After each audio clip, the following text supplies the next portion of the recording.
Hello everybody, welcome to SHEENA'S Guides. Thanks for all the feedback you have given me and for subscribing my channel and following me. And those who have not subscribed my channel, please click on the subscribe button and please like and share.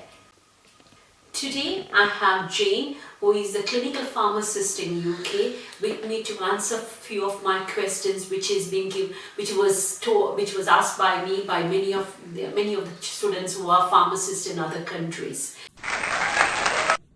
Hello, thanks for having me today. My name is Jane and I'm a clinical pharmacist here in the UK. I did my first degree in Nigeria. I studied Bachelor in Pharmacy. I graduated 2005, and in 2013 I came to the UK to do the OSPAP course with the hope of becoming a registered pharmacist here in the UK. This video section answering the burning questions with regards to OSPAP course program, a program for overseas pharmacists to become registered pharmacists here in the UK. I just want to put a disclaimer out there that these answers are my personal opinion and my personal experience while doing the OSPAP program. Some of this information might have changed, so please go confirm from the GPhc website and the universities which you'll be taking the course. Thank you. My tips for students with regards to the course content is get ready to read. Don't miss your lectures. The course content is therapeutic in nature and it's applied. What you have known, what you have learned in your first degree, it's all about what you need to do with that knowledge in everyday life as a pharmacist, how to apply it in real life situation. In a nutshell, that is what the course is. So when you're being taught with the fact in mind that you already are a pharmacist or you have graduated as a pharmacist, so you have the core knowledge. So the lectures are tailored to you applying this knowledge to everyday practice as a pharmacist. For me, it was initially challenging, but however, I got into the rhythm of things by making sure that after my lectures every day, I go back to read what we have been taught. I did some extra reading when in places where I've identified gap in my knowledge. When should you apply for pre-registration placement? Oh my God, I started the third week I arrived, because the first 2 weeks I was just here and there trying to settle accommodation and things like that. But as soon as I got all those out of the way, I started applying. I made over 100 applications for a pre-registration place.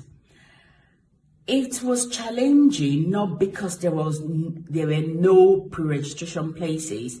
It's just that as at the time I did the course, there was no post-study visa.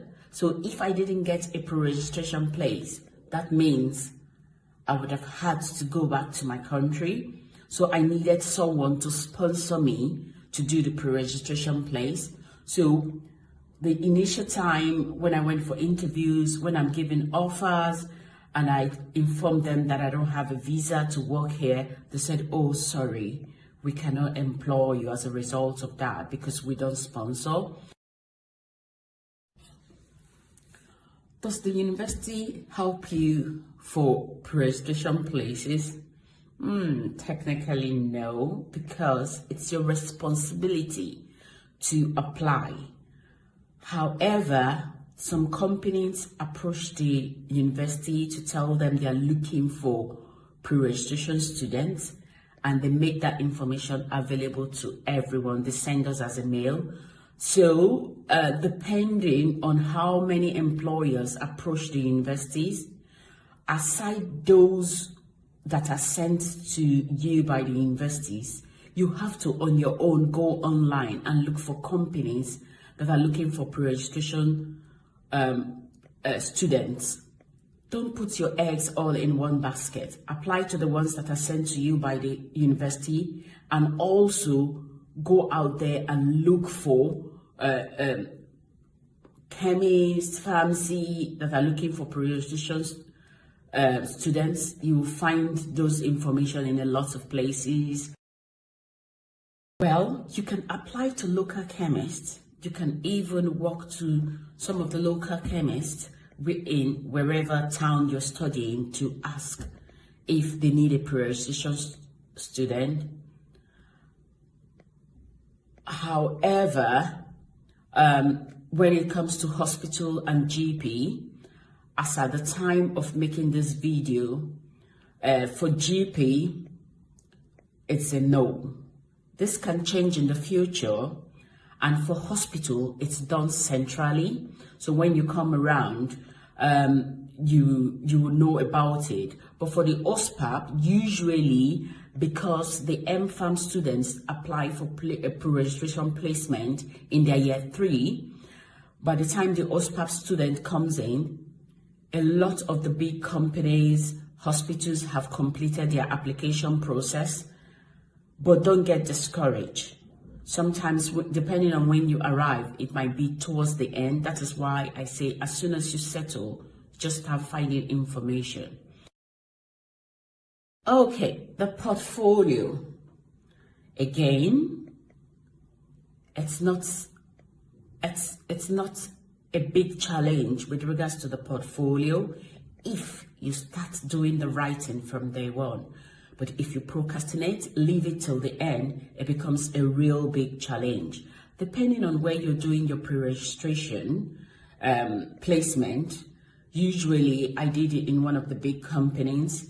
They gave us a big folder to help us divide our portfolios into segments. So it's really easy. If you follow the folder, we've got deadlines, what we need to do each month, what we need to do quarterly. Nobody's going to breathe on you to check if you've done it or not. However, if you do it, it makes your life easier. So by the 9th month of the program, you find out that you're through with your portfolio. If you follow what the company has provided for you to follow, just to make sure that you don't lag behind. Pre-registration exam. Yeah, some of the universities help you by organizing mock, and usually the information circulates around, send it via your email, your school email, and everybody has to travel from the different places where they are having their pre-registration placement to come and take the mock exam.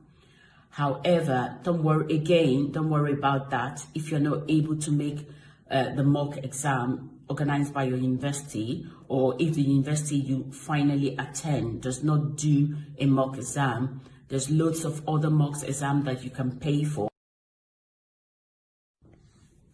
Study materials for the exam. That should not be a problem. When you come, there's always loads of materials flying around. Just make sure when you come, don't be isolated. Don't live an isolated life. Bond with your classmates, bond with the year 4 students, the regular undergraduate pharmacy students. They usually have loads of materials that you will not be able to finish reading. So for study materials, don't bother yourself about it. Tips about the pre-registration exam. The tips is read, and read from day one. Like I said, you need to identify your strengths. Are you the type that you don't need to read so much to pass the exams? Then you'll be able to tailor yourself to read the amount that you need to pass the exam.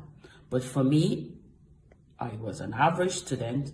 So from day one, I hit the ground running and I just read, asked questions, discussed with my classmates over the phone, discussed with as many people that are taking the exams that I know that are from different universities that I made during my study days as a pre-registration placement.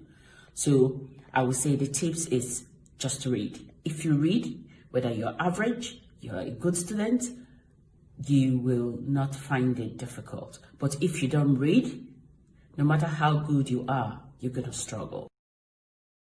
So how do I describe my job? It's amazing. There's nothing more fulfilling to me personally than being able to help, being able to support people to give them the best possible outcome. Finally, if you want to know more about my experience here, how I juggled life with studying the OSPAP course here in the UK, why not visit my website www.ababyrecruitment.com. Go to the blog section and you see a 4-piece article that I wrote on Masters in the UK, costs, my journey and experience. I encourage you, visit my website and read that article, www.ababyrecruitment.com. Thank you. Thank you, Jane, for all the valuable information you have given me. Thanks for coming to my YouTube channel. So if you have any more doubts or any more questions, please post it. Either you can email to me or please post it into the feedback section and I'll answer along with that. My next coming videos, 2 videos, would be from the pharmacist who is doing the pre-reg courses here, and they will be answering more about the pre-reg course. So if you have any doubts, please post in your questions to me. Thank you.